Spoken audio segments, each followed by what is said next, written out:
आज़ादी के 75 साल और भारत विभाजन के 75 साल आज हम आपके लिए लाए हैं उन लोगों की कहानी जो पाकिस्तान से भागकर कैसे कैसे पता नहीं किन किन हालातों से गुज़रकर भारत आए। उनके ज़ख्म आज भी ज़िंदा हैं, आज भी हर्फ हर्फ शब्द शब्द याद हैं। TV9 डिजिटल में आपका स्वागत है। वहाँ से जब 1947 में भारत को आज़ादी मिली तो एक सबसे बड़ा ज़ख्म था विभाजन का, और कुछ लोग यहाँ से पाकिस्तान जाने लगे भारत से, कुछ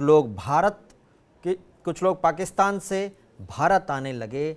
ये जो प्रोसेस थी वो नई पीढ़ी को इतनी आसानी से समझ नहीं आएगी, क्योंकि इसमें दर्द छुपा हुआ है, इसमें आंसू हैं।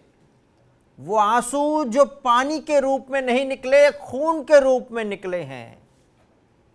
इसमें कुछ लोग जो वहां से चले थे, आधे आए या चौथाई आए, बाकी गुम हो गए, गायब हो गए। बच्चे, बूढ़े, औरत जो चले, पता नहीं किस किस तरह की यातनाओं के शिकार हुए रास्ते में, बचते बचाते जिंदा आए भारत। उन लोगों की सबसे बड़ी गवाही हम आज लेंगे TV9 डिजिटल पर। हमारे साथ स्टूडियो में हैं कृष्णानंद सागर जी, आप देख रहे हैं। कृष्णानंद सागर जी हमारे साथ स्टूडियो में हैं, और बाहर हमारे दो गेस्ट जुड़े हैं, वेद प्रकाश कुक्कल जी हैं, और हमारे साथ में हैं दीवान चंद जी, दीवान चंद तोतेजा जी। ये तीनों पाकिस्तान से भारत आए। मत पूछिए अफसाना कि कैसे आए, इतना समझिए कि जिंदा बच गए। ये अफसाना है।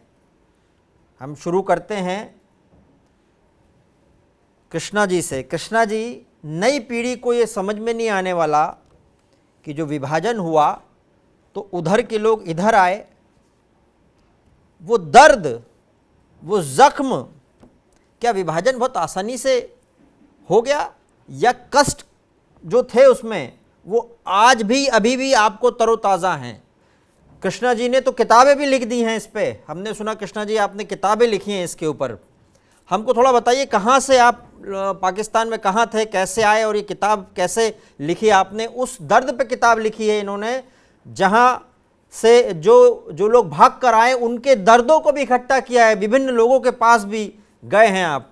कृष्णा जी, कहाँ थे आप और कैसे आए? ये पुस्तक तो जो है वो ये है जी।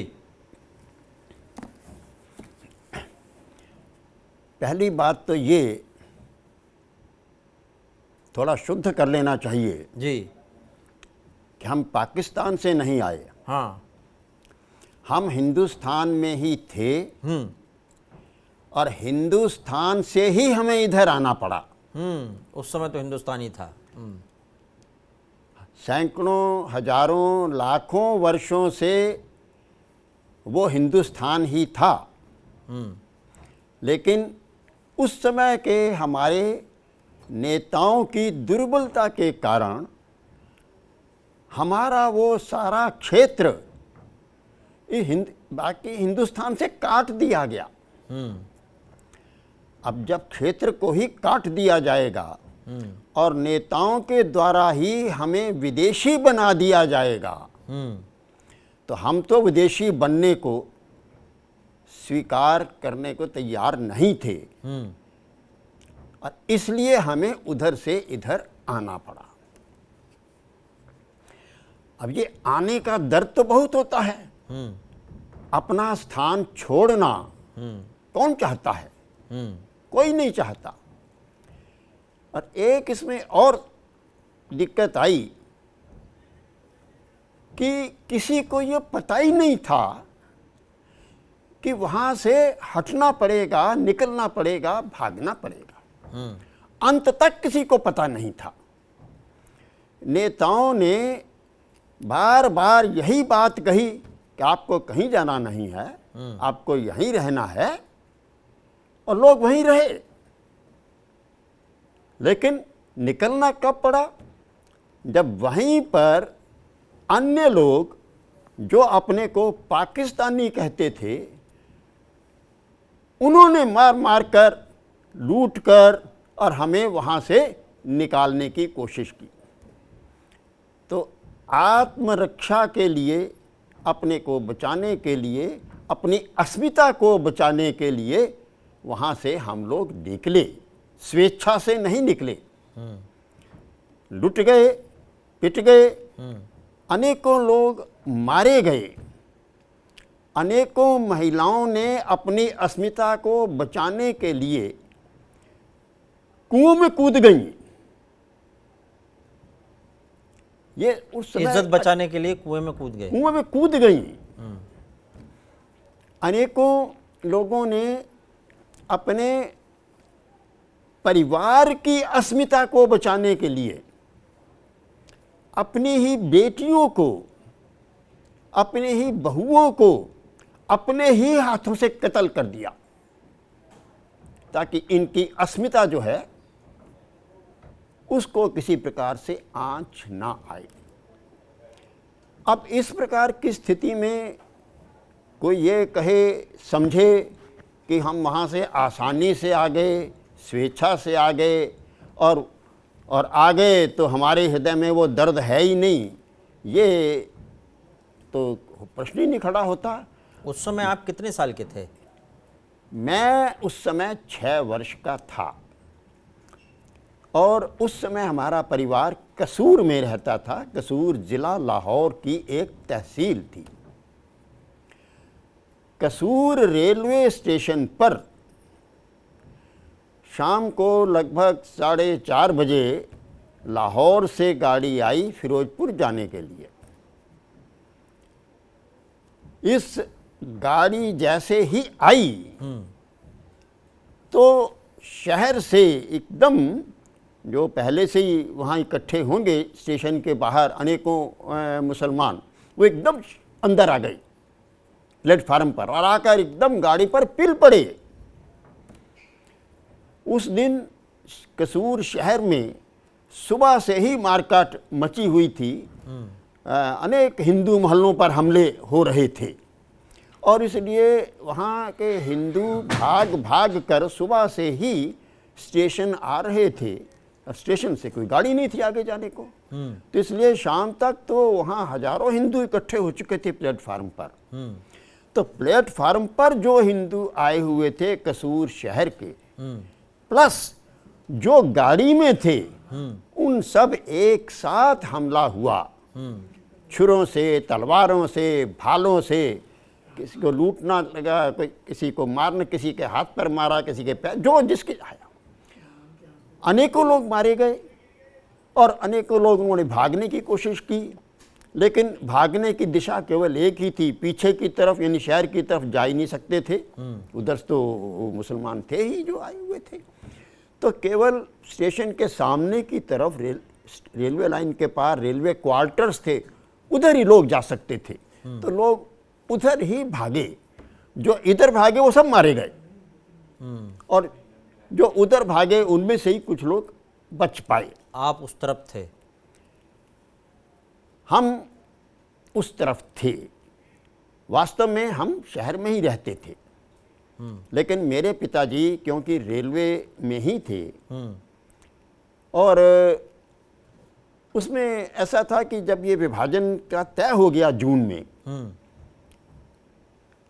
तो यह सब जगह सर्कुलर भेजे गए सभी सरकारी कर्मचारियों को कि आप हिंदुस्तान में रहना चाहते हैं या पाकिस्तान में रहना चाहते हैं।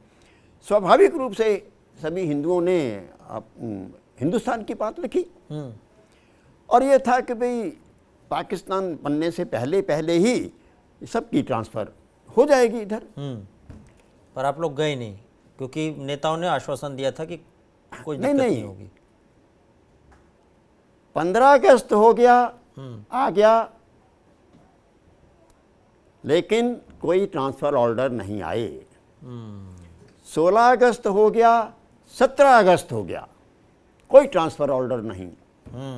तो 17 अगस्त को स्टेशन पर ही जो हिंदू कर्मचारी थे, रेलवे कर्मचारी, उनकी मीटिंग हुई भी क्या किया जाए, क्योंकि कई दिनों से जो गाड़ियां पीछे से आ रही थीं वो सब कटी हुई आ रही थी। ज़्यादातर गाड़ी कटी से मतलब रास्ते में गाड़ियों पर हमले हुए और उनमें से अनेकों लोग मारे होते थे, कुछ घायल होते थे, किसी का हाथ नहीं, किसी का पैर नहीं, किसी का कान नहीं, किसी का कुछ। ये रोज कसूर स्टेशन के लोग देखते थे। आप कैसे आए इसकी कहानी थोड़ी देर में सुनते हैं। हमारे साथ दीवान चंद जी भी हैं और वेद प्रकाश जी भी हैं। दीवान चंद जी अपने पोते के साथ बैठे हुए हैं इस समय।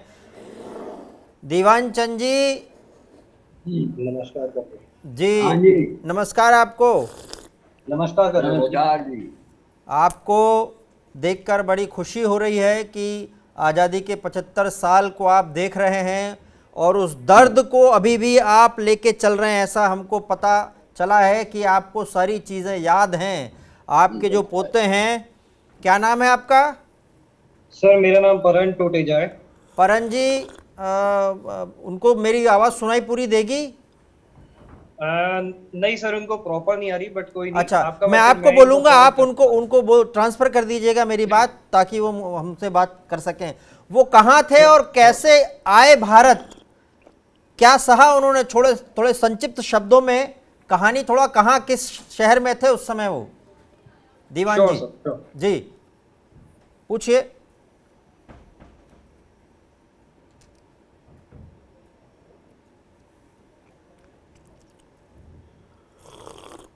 मैं नौकरी के सिलसिले में जी। एक महीना पहले जुलाई में आ गया था दिल्ली।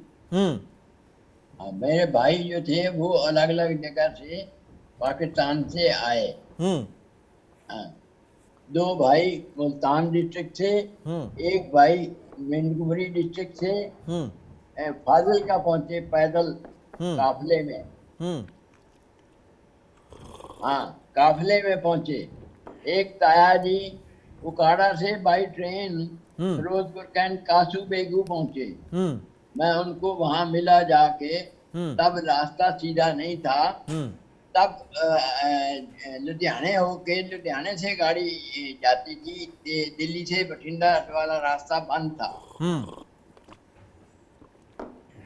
वहां मिलने के बाद वो स्कूल के कैंप में थे, यानी एक जो स्कूल थे खाली थे, स्कूल में कैंप बने हुए, टेम्परेरी कैंप बने हुए। तो आप कैसे मिले उनसे और वो रास्ते में जीवित कैसे बचे? हमने सुना अभी कि उनसे वो रास्ते में कैसे जीवित बचे, क्योंकि हमने सुना कि गाड़ियां आ रही थी और पैदल आए जी, वो पैदल आए। जब मैं मिला उनसे, बड़े भाई से, तो उनकी आंखें सूजी हुई थी, पैरों में चप्पल तक फटी हुई थी, चप्पल भी, जूता भी फटा हुआ था, और वो कई जगह से बदल के जाना पड़ा फाजिल का बंगला में, जहाँ वो ठहरे हुए थे। यहाँ से लुधियाने से फिरोजपुर, कैंट से सिटी से और गाड़ी जाती थी। रास्ते में खाना पानी का फिर इंतजाम? वो कोई नहीं था, अपना बंदोबस्त करना पड़ता था। अच्छा, वेद प्रकाश जी से भी पूछते हैं। वेद प्रकाश जी, आपको आवाज आ रही है?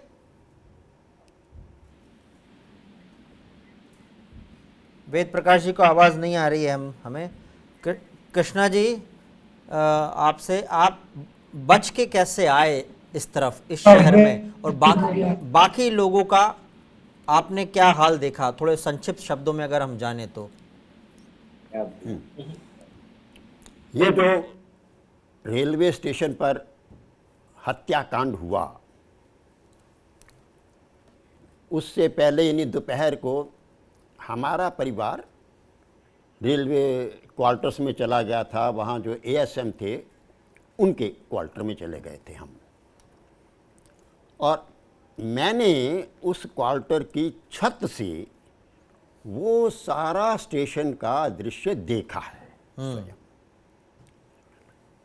वहाँ चीख पुकार मची हुई थी, और जब चीख पुकार मची यानी वहाँ हत्याकांड चालू हुआ, हमको ऐसा लगा, हम और भी 5-6 बच्चे थे जो छत पर ही खेल रहे थे, हमको ऐसा लगा कि शायद वो नीचे किसी ने रेडियो ऑन कर दिया है तो उसकी आवाज़ है। तो हम तो ये सोच कर कि चलो रेडियो शुरू हो गया, चलो रेडियो सुनते हैं। आराम से बच्चे नीचे उतरने लगे, तो बाकी उतर रहे थे और मैं सबसे पीछे था। तो उनमें से कुछ उतर गए और मैं सबसे ऊपर की सीढ़ी पर ही बैठा हुआ था।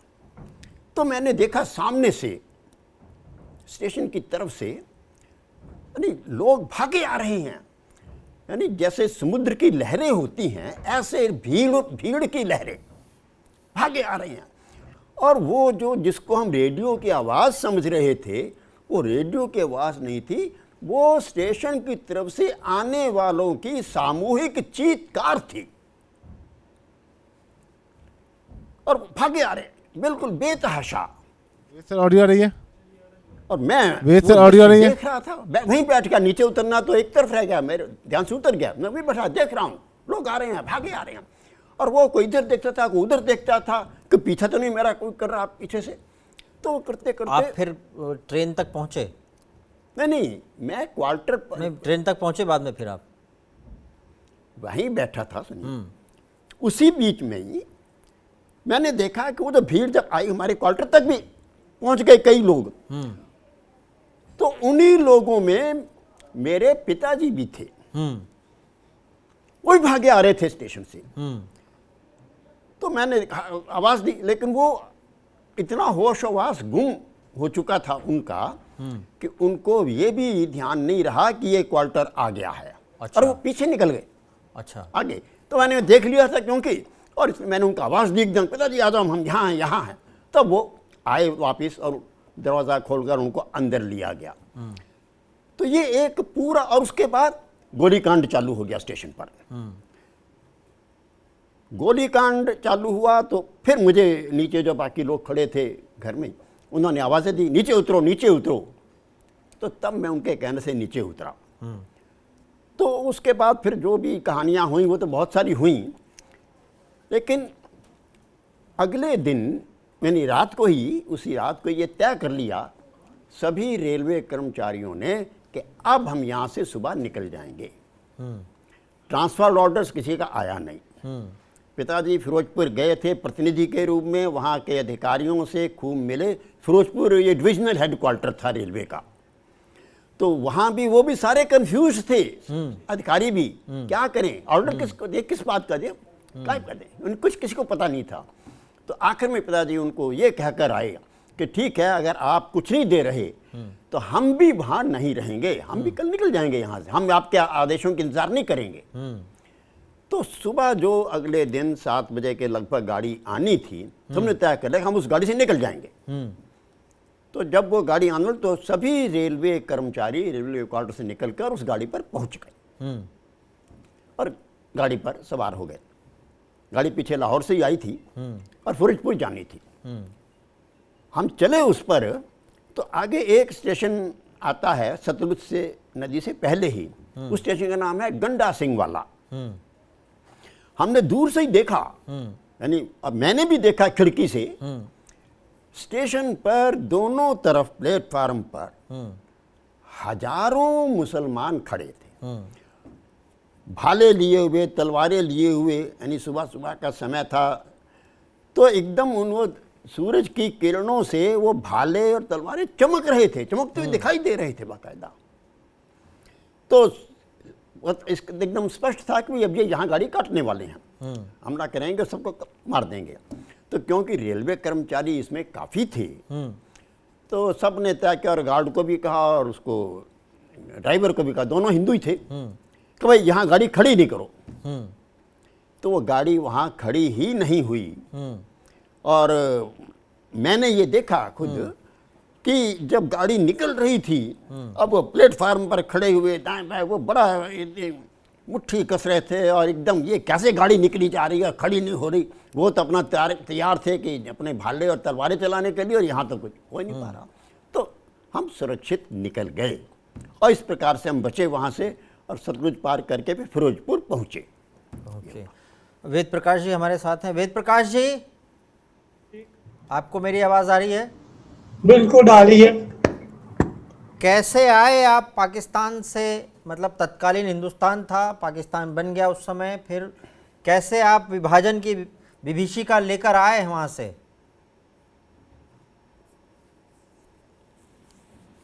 छोटी सी में कहानी आपकी सुनना चाहते हैं। एक्चुअली ये पार्टीशन के टाइम में जी, कहाँ थे आप उस समय? जी मैं जिला जेलम तहसील पिंडरन से बिलोंग करता हूँ जी। और उस टाइम जो हमने नज़ारे देखे वो बहुत दर्दनाक थे। मतलब जैसे कि मकान, जैसे छत पर हम होते थे, इकट्ठे आदमी हिंदू इकट्ठे होते थे, नीचे से आग लगा देते थे। मतलब अच्छा। तो कई बार तो जलते जलाते कई मेजोरिटी द पीपल वो उसमें जल के खाक हो गए। मतलब और कईयों को ऐसे भी माँ ने अपने बच्चों को भी कई बार गला दबा के मार दिया, अपने ही बच्चों को। क्योंकि उस टाइम ऐसे था कि भाई अगर हम ये बच्चा शोर मचाएगा या रोएगा तो कि मुस्लिम को पता लग जाएगा, पार्टी को, तो वो आके हम सब पर अटैक कर देंगे। तो इस तरीके जब ये पार्टीशन के टाइम में हमने जनरली क्या होता था, रात को हम अपने अपने घरों में चले जाते थे। मतलब लेकिन उस एक ऐसा टाइम आया जबकि हम वापस नहीं आ सके। एक दिन पहले हमने अपने पिताजी को गोली लगते देखा और गिरते हुए देख लिया, लेकिन हम उनके पास जाके उनको ये नहीं देख सके वो जिंदा है कि मरे हुए हैं। मतलब क्योंकि इस तरह के अगर हम जाते हैं किसी और को भी इन्वॉल्व हो करके वो और दुख बहुत बड़ा होता था। मतलब और इस तरह के जो हिंदू, जैसे हिंदू की फैमिलीज होनी, लेडीज होनी, बच्चे होने, लेडीज के सनों को काट करके तो लटका देना और बच्चों को उस भाले पर लटका के कहना ले अपनी माँ का दूध पी ले। तो इस तरह के नज़ारे जो हमने देखे वो बहुत ही दुख दे। आप आए कैसे, बचे कैसे उस विभाजन के दौरान? जो पार्टीशन हुआ तो इधर उधर से इधर कैसे आए?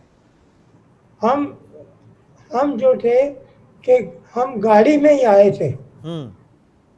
हम गाड़ी में ऐसे आए थे कि जैसे एक गाड़ी में वो क्या करते थे कि धीरे धीरे गाड़ी धीरे हो जाती थी तो बाहर से गोलियां चलती थी। मतलब जब गोलियां चलती थी तो कहीं जो जैसे हिंदू थे ना, वो जो जितना भी घर से कोई सामान उठा करके चल सकते थे वो चले। जैसे पतीले के ढक्कन हो गए या और ऐसे ऐसे बर्तन ऐसे हो गए। उन्होंने क्या किया, उन बर्तनों को घुमा घुमा के अंदर से बाहर फेंके। माना से कईयों की मौत हो गई, कई कट गए, मुस्लिम कटे भी हैं, ऐसे बात नहीं। लेकिन कई ऐसे भी नज़ारों से हम निकले कि हम लाशों के नीचे दबे रह गए, लेकिन ऊपर से मुस्लिम निकलते रहे और भाले मार मार के देखते थे कोई जिंदा तो नहीं है। वो तो हमारी किस्मत थी कि हमारे पर भाला नहीं पड़ा तो हम बच के आ गए। तो रास्ते में खाने वगैरह का और पानी का? पानी खाने का बस ऐसे ही था, जो कभी बहुत ही मतलब एक तो जितना भी थोड़ा बहुत पैसा या कोई चीज़ होती थी, तो वहाँ वहाँ उनको हम खरीदने की कोशिश करते, लेकिन वो खरीदने को भी हमने देखा कि उसमें भी उनको हमें मारने की वो चाल थी। मतलब वो क्या करते थे कि जैसे संतरे लिए, केले लिए या कुछ और ऐसे फ्रूट लिए, उनमें पॉइजन के इंजेक्शन दे देते थे। और वो इंजेक्शन देने के बाद फिर वो आदमी जो थे ऐसे मरने लग गए। जब ये देखा तो लोगों ने भूखे प्यासे में ही होके काफी जान दी।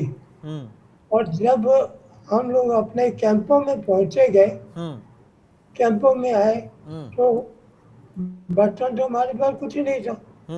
एक पॉलिश की डिब्बियां होती है ना, जूता पॉलिश की। हाँ, जूते वाली पॉलिश की डिब्बियां होती थी, उसको साफ करके उन दो डब्बियों में हम दाल उसमें डलवाते थे, और रोटियां जो सूखी होती थी वो हम खा के, और पानी पीने का तो कोई साधन ही नहीं, तो लो और उसी डब्बे में पानी पी लो, बस ऐसे करके हमने अपना वो टाइम निकाला। जैसे जैसे ये टाइम निकलता गया, कोई हमारे रिश्तेदारी दूर के नजर आ गई, तो उन्होंने हमें संभाला माला। तो बस ऐसे ही करके टाइम जो देखा, बहुत दर्दनाक था।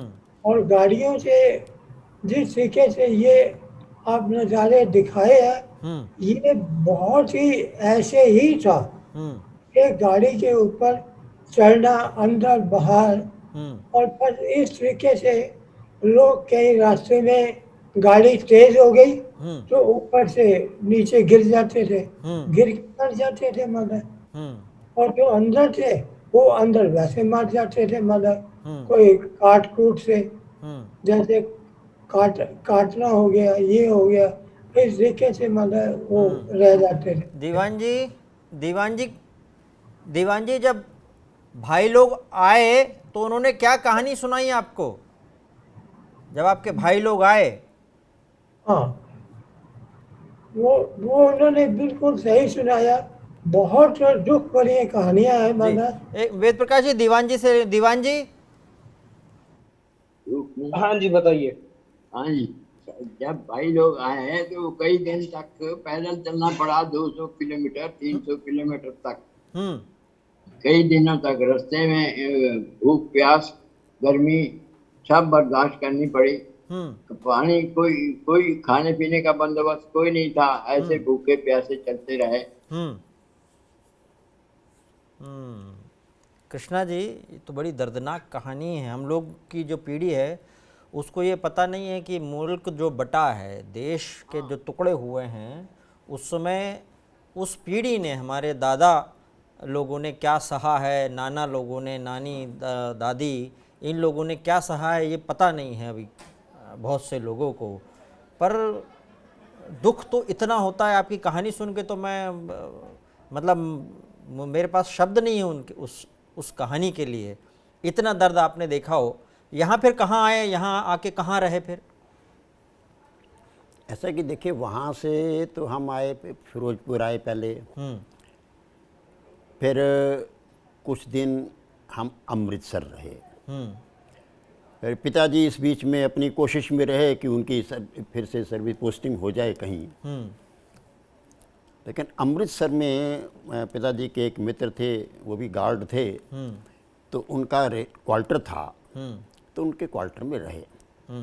वो क्वार्टर अमृतसर जो स्टेशन है, प्लेटफार्म था, बिल्कुल प्लेटफार्म के साथ ही लगा हुआ था। हम लगभग 15-20 दिन उस क्वार्टर में रहे हैं।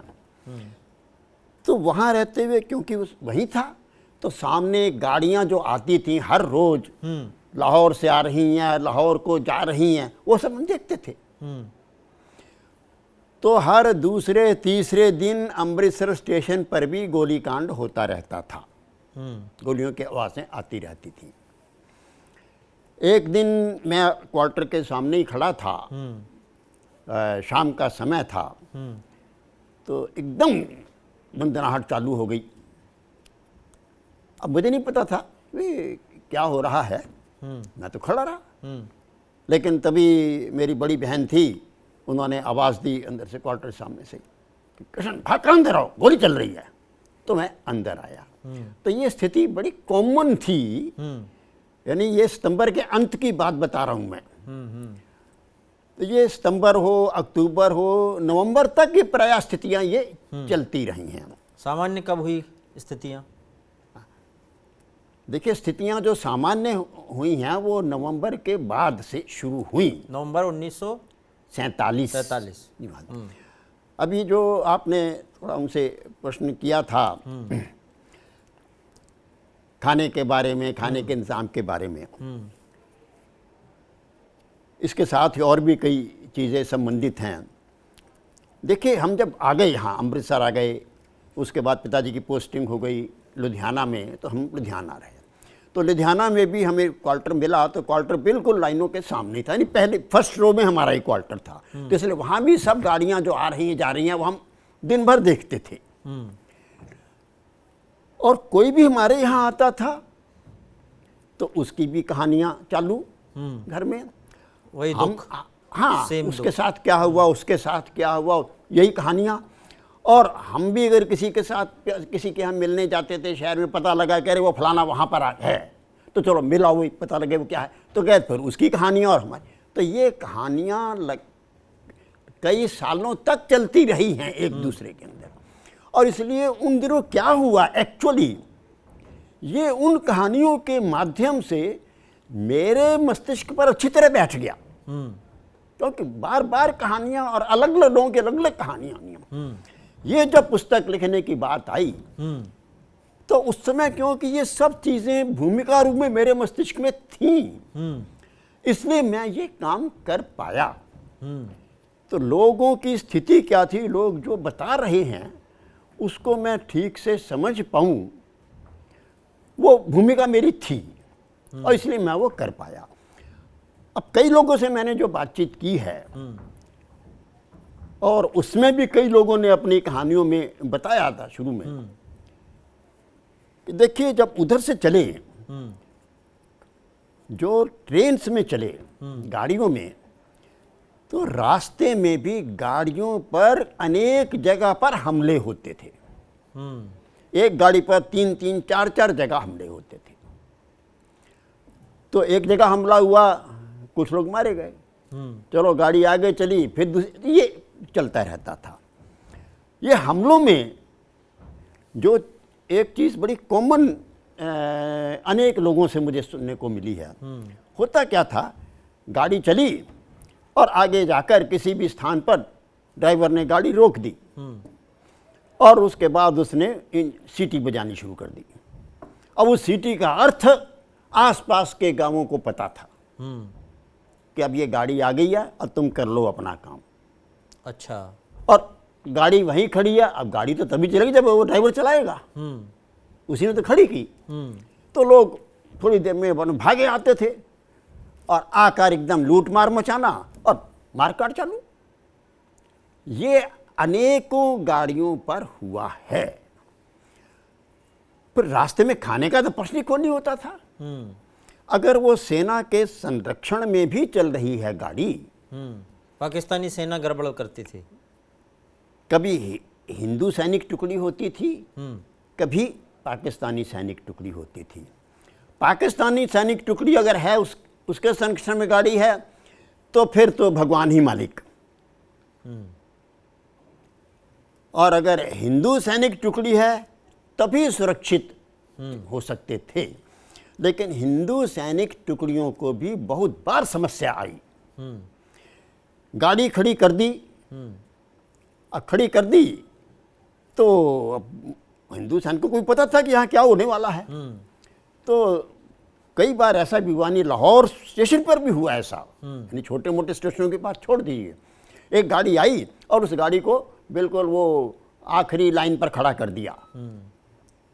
तो जो कमांडर था वो गया स्टेशन मास्टर के पास, यहाँ वहाँ क्यों खड़ी की है, कहनी जी ऐसा है कि यहाँ ज़रा जगह नहीं है, कि जगह नहीं है तो क्या है, तो इसको गाड़ी को और आगे 2 किलोमीटर आगे खड़ी करो, यहाँ नहीं, क्योंकि वहाँ तो सारे वहाँ हमला होने।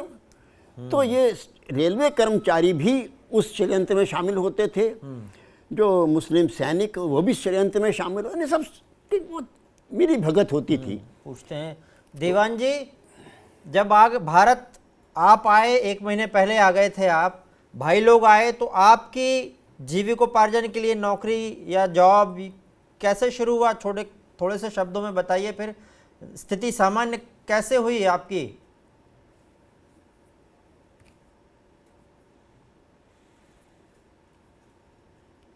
मैं नौकरी करने के लिए आया था, नौकरी ज्वाइन कर ली, नौकरी कर रहा था रेलवे में। और भाई लोग फिर? भाई लोग आपके?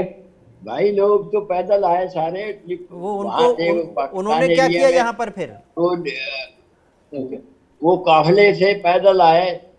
नहीं, कोई उन्होंने यहाँ 200 क्या, किलोमीटर यहाँ आके दूर, उन्होंने क्या कोई किया? 300 किलोमीटर दूर। आपके भाई लोग ने यहाँ आके क्या किया? वो कुछ नहीं कर पाए, कोई काम नहीं था, बेकार रहे, कैंपों में रहे 2-3 महीने, 4 महीने, 6 महीने। उसके बाद उनको कहीं रास्ता मिला, आहिस्ता आहिस्ता वो पैदल फिर दिल्ली, यहाँ दिल्ली पहुंचने के लिए भी उनको पैदल आना पड़ा। वेद प्रकाश जी, आप जब वापस आए तो क्योंकि फिर ट्रेनें बंद थी बहुत सारी। वेद प्रकाश जी, यहाँ पर फिर जब आप आए तो खाने पीने की समस्या होगी, नौकरी की समस्या होगी, कैसे फिर किया उसको? बस किसी चीज के भी गवर्नमेंट स्कूलों में एडमिशन दिया और थोड़ी पढ़ाई करने की कोशिश करी थी मैंने। कितने साल के थे आप? कितने साल के थे उस समय जिस समय आए? मैं 6 साल का होगा मैंने। अच्छा, यहाँ पर फिर पढ़ाई करी आपने फिर? मेरे 1941 डेट ऑफ बर्थ है, डेट ऑफ बर्थ 1941 है। तो इस तरीके से मैं जो आया तो छोटा सा बच्चा ही था मतलब। तो जो मेरी मदर थी वो 3 बच्चों के साथ आई और उनके पास थोड़ा बहुत पैसा था, जिससे कि वो गोल्ड वगैरह बेच के या ये करके हमें उन्होंने पाला पोसा मांगा, उन्होंने हमारी लुक आफ्टर करी। और इस लिहाज के साथ कि वो हम जो है अपना पढ़ाई की तरफ ध्यान दिया और किसी के गवर्नमेंट स्कूल से अपने 10वीं पास करके मैंने डिफेंस ज्वाइन कर ली एज ए एयरफोर्स में। एयरफोर्स में रहे फिर आप? एयरफोर्स में मैंने 30 साल ज्वाइन सर्विस करी है और कोई 30-31 साल हो गए मुझे रिटायर हुए मतलब। और बाकी जो कहानियां हैं पार्टीशन के बारे में, हम ये नहीं कहते जो मैं कह रहा हूँ वो अलग है, ये अलग है, ये अलग है, क्योंकि हम लोग डिफरेंट प्लेसेस से डिफरेंट सिचुएशनों से निकले हैं माना, है ना। जो जिस सिचुएशन से ये अपने सागर जी निकले हैं या दीवान चंद जी निकले हैं, हो सकता है मैं उस स्टेज से ना निकला हूँ। तो इसलिए हम सब की कहानियों का लिमिट नहीं है। That is a full of जो सीन जो हमने जो देखे है, इन्होंने खैर वो पली देखे है कि नहीं, जो कि इन्होंने लेडीज की बेइज्जतियां करी, बेटियों को मारा, बेटियों के स्तनों और बच्चों को भाले पे चढ़ के उनको जान देनी पड़ी। अब वो मुझे समझ आता है ये और किसी के नजर में आया या नहीं आया। खाने का ऐसा कुछ नहीं था कि वैसे हम कहें कि भाई खाने के लिए वो लगे, लेकिन कैंप जरूर लगे थे। कैंप जो थे वो अमृतसर में, जलंधर में, ऐसे ऐसे करके हम उन कैंपों में रहे हैं।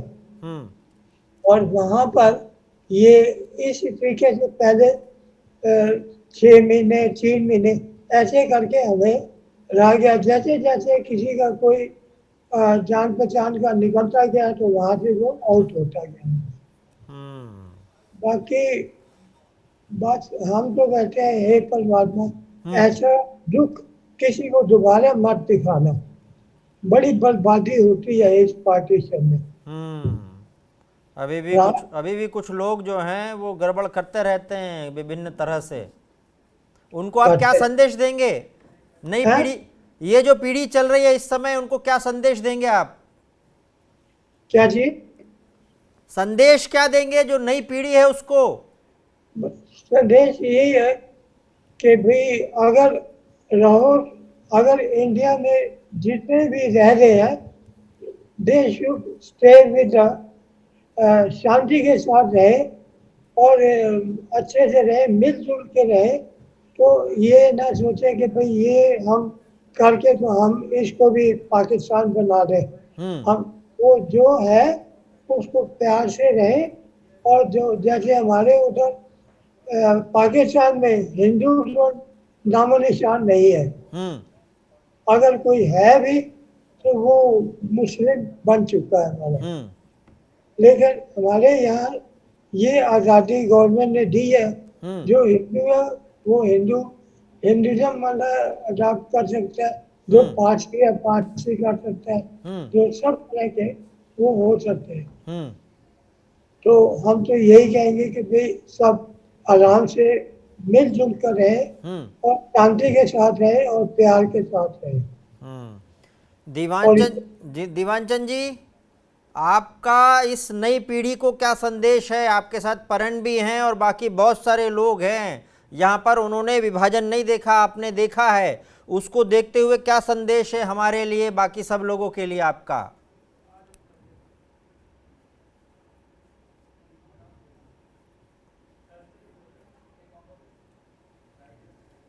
मैसेज क्या देना है जी कि अपने आप को प्रिजर्व करें, अपनी ताकत संजोए रखें, खामखा किसी से दुश्मनी ना ले। अभी भी कुछ लोग शांति भंग करते रहते हैं, बीच बीच में उपद्रव बीच बीच में करने की कोशिश करते हैं। सबको मिलजुल के रहना चाहिए, शांति के साथ, है ना? शांति के साथ तो रहना चाहिए हमेशा। लेकिन अपने आप को पहले प्रिजर्व करें, अपनी ताकत अपने पास रखें, फजूल बेकार में जाया न करें, शांति से रहें, एक दूसरे में से मिलजुल कर रहें और देश की तरक्की के लिए कोशिश करें। देश की तरक्की के लिए कोशिश करें। कृष्णा जी, आपका क्या संदेश रहेगा? वो चीज़ जो आपने देखा है वो सुनकर हमारे तो सिरहन हो जाती है, वो चीज़, वो दर्द सुनकर अब हम वो सहे नहीं हैं, लेकिन वो जो अनुभव आपका है वो नई पीढ़ी तक जाना चाहिए। मैं इससे पहले आपको 2 प्रसंग बताना चाहूँगा जो दर्शकों के लिए बहुत ही दिशा दर्शक हो सकते हैं। संक्षिप्त में बताइएगा जी। कंजरूर से एक काफिला चला, लगभग 2-1 हज़ार लोग उसमें थे और डेरा बाबा नानक जा रहे थे। रावी पार करनी थी। उससे पहले जस्सर स्टेशन के पास उनके ऊपर हमला कर दिया होगा। लगभग 200-250 लोग थे जो हमलावर थे और वो सब घोड़ों पर थे, तलवार में हारे लिए, और ये सारे निहत्थ थे। तो उन्होंने हमला कर दिया। अब लोग सारे पैदल थे, तो ये सब इधर उधर खेतों में छिपे, कुछ मारे गए, अब घायल हुए, जो भी हुए। अब ये इनकी मुख्य रूप से नियत थी लूटपाट की, ये जो लोग थे, और इसलिए इन्होंने जो भी आया हाथ में उसको लूटा पाटा सब कुछ। विशेष रूप से जो महिलाएं थीं तो उनके सारे आभूषण छीन लिए, और किसी ने कोई आभूषण छिपा ना रखा हो अंदर, इसलिए उनके कपड़े भी फाड़ दिए और जैसे वो लूटपाट करके चले गए। अब फिर से लोग जो है इकट्ठे हुए और रोते पुरते चले पुल की तरफ। जब पुल के पास पहुँचे तो अब वो सीमा थी, तो वहाँ एक सैनिक अधिकारी खड़ा था, हिंदू सैनिक अधिकारी। उसने जब इन सब की दशा देखी तो उसने तुरंत वायरलेस किया पुल के पार अपने अधिकारियों को। तो थोड़ी देर में ही वहाँ से और लगभग 150-200 सैनिकों की, जो सिख सैनिक थे, उनकी टुकड़ी आ गई। और वो आई और उन्होंने देखा सब। तो उन्होंने अपनी पगड़ियाँ उतार कर उन पगड़ियों के 2-2, 3-3 टुकड़े किए और वो टुकड़े उन महिलाओं को दिए कि पहले अपने तन को तो ढक लें। और वो लेकर ही उन्होंने, बेचारियों ने अपने तन को ढका। फिर वो उन सबको लेकर उन्होंने पुल पार कराया, आगे गया। ये एक प्रसंग। एक अन्य प्रसंग, और वो प्रसंग है 10 या 11 जनवरी 1948 का। ये आखिरी गाड़ी चली थी सीमा प्रांत के एक स्थान से। वो गाड़ी एक हिंदू टुकड़ी की सुरक्षा में थी, शायद असम रेजिमेंट के थे, लेकिन उसका जो मेजर था, कमांडर, वो एक सिख था। उस गाड़ी पर रास्ते में कई बार हमले हुए। तो जो आर्मी के लोग थे वो सुरक्षा में गोलियां चलाते थे। आखिर में एक स्थान ऐसा आया कि जब उनके सारे गोला बारूद खत्म हो गया, हर जगह पर कुछ सैनिक भी मारे गए, क्योंकि हमले जो थे वो केवल तलवारों भालों से नहीं थे, वो भी गोलियों से होते थे। तो बहुत सारे सैनिक मारे गए, थोड़े सैनिक ही बचे थे, और आखिर में आकर उनके वो भी गोलियां भी समाप्त हो गईं। एक गोली रह गई उस मेजर के पास, और वो उसने अपने आप को मार ली कि मैं अपने लोगों की सुरक्षा नहीं कर सका, और वो उसने अपने को समाप्त कर दिया। उस गाड़ी से जो लोग बचकर पहुंचे, घायल जो तो हो चुके थे, ये उन लोगों ने आकर बताया। ये एक स्थिति थी। तो ये हम जब विभाजन की बात करते हैं, सामान्य बातें नहीं हैं, अनेकों बातें हुई हैं और बड़ी विभत्स और विभिन्न प्रकार की घटनाएं इसके अंदर हैं।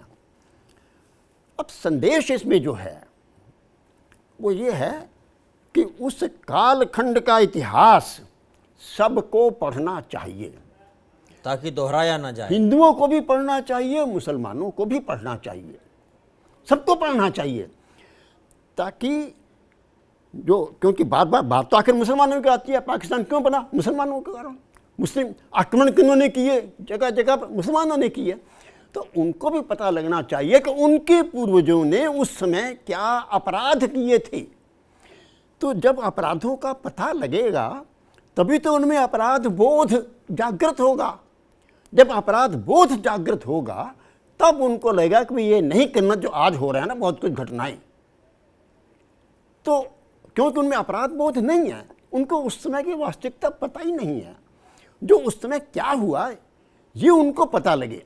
इसी में एक चीज़ मैं और जोड़ना चाहूँगा। सामाजिक तालमेल कैसे बैठेगा? पर दोनों में बैठना चाहिए, जरूरी है। जो कि हाँ, मैं इसमें एक चीज़ और जोड़ना चाहूँगा कि ये जो कहते हैं ना, कई बार कहते हैं कि दोनों तरफ ऐसा हो रहा था, ये भी तथ्यों के विपरीत है। ये ठीक है, इधर भी हुआ, लेकिन इधर हुआ रिटेलिएशन, उधर हुआ दिसंबर 46 से लेकर दिसंबर 46 से लेकर और लगभग जनवरी, फरवरी या मार्च 48 तक। हम बात को चलो छोड़ भी दे, लेकिन 15 अगस्त को अगर मध्य हम रेखा मान लें, मध्य 15 अगस्त 1947, तो 15 अगस्त 1947 तक वन साइडेड था, मुसलमानों द्वारा हिंदुओं पर आक्रमण। और इधर रिटेलिएशन 15 अगस्त के बाद हुआ है, और इसलिए यहाँ जो मुसलमान मारे गए हैं वो आमतौर पर 15 अगस्त के बाद मारे गए हैं। तो जब आज की मुस्लिम युवा पीढ़ी को भी ये पता लगेगा इस सत्य का पता लगना इसलिए भी जरूरी है कि भाईचारा, जिसकी हम वास्तविक भाईचारे की बात करते हैं, वो होना चाहिए। वो होना चाहिए। वो होना चाहिए, लेकिन भाईचारा तभी हो पाएगा जब सत्य के मेरे पूर्वजों ने क्या गलती की। जो इतिहास है वो इतिहास है, इतिहास एज है। इट इज है, उसमें हम कोई फेरबदल नहीं कर सकते। नहीं कर सकते, बिल्कुल ठीक है जी। तो हमने ये कहानी सुनी उनकी ज़ुबानी, जिन्होंने विभाजन सहा है, जो पाकिस्तान से, तत्कालीन हिंदुस्तान से मतलब भागकर इस तरफ आए, उन पे लाद दिया गया जब किसी भी तरह से ज़िंदा रहना ही एक उपाय बचा था, तो जैसे तैसे भागकर आए और फिर यहाँ पर जीवन शुरू किया। हम सबको ये कहानी इसलिए याद रखनी चाहिए कि ये इतिहास दोबारा दोहराना नहीं है, इसलिए मिलजुल के रहना बहुत ज़रूरी है। इतिहास को हम नहीं बदल सकते, हम अपनी मानसिकता बदल सकते हैं, पर मानसिकता वो वाली जिससे शांति आए, इसकी कोशिश होनी चाहिए। आप सभी ने हमें समय दिया, इसका बहुत बहुत धन्यवाद। दीवानचंद जी बहुत धन्यवाद, वेद प्रकाश जी बहुत बहुत धन्यवाद आपका, कृष्णा जी बहुत बहुत धन्यवाद। आप सभी ने हमें देखा, आपका भी बहुत बहुत धन्यवाद। नमस्कार।